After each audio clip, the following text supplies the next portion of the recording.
Nasıl senin ya? Ama ben onu çok beğendim. Aa, burada ne varmış? Oturayım da yiyeyim bari.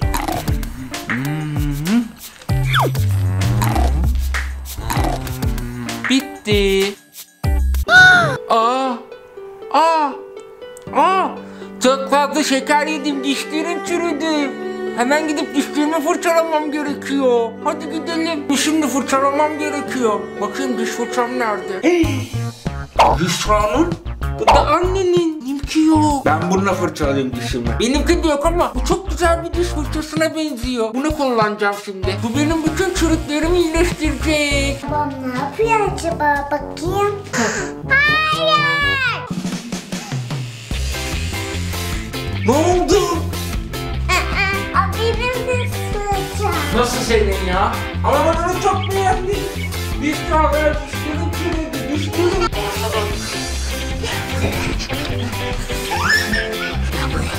Ay düştü. Benim. Ya benim ya. Ya benim için benim. Ya. Yusra dişlerimin haline baksana. Baba bir şey söyle, beni dinle. Yusra ne oldu söylesene. Başkalarıyla diş fırçalanma. Ama benim dişlerim çürüdü. Daha çok çürür yaparsan. Fırçalama, kendi fırçan bu. Yusra sen doğru söylüyorsun. Daha çok çürük çıkardı şimdi. Gideyim de kendi diş fırçamla dişimi fırçalayayım. Ben kendime diş fırçası alayım en iyisi. Dişlerim çok çirkin. Ben de kendi diş fırçamla yapayım.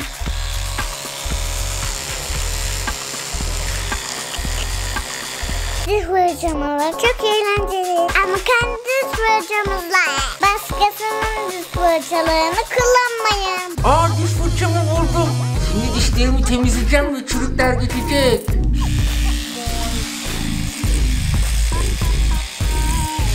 Hop.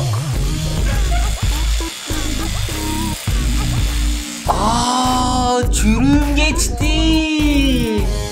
Çok güzel oldu dişleri. Bundan sonra daha az abur cubur yiyeceğim ve dişlerimi hep fırçalayacağım.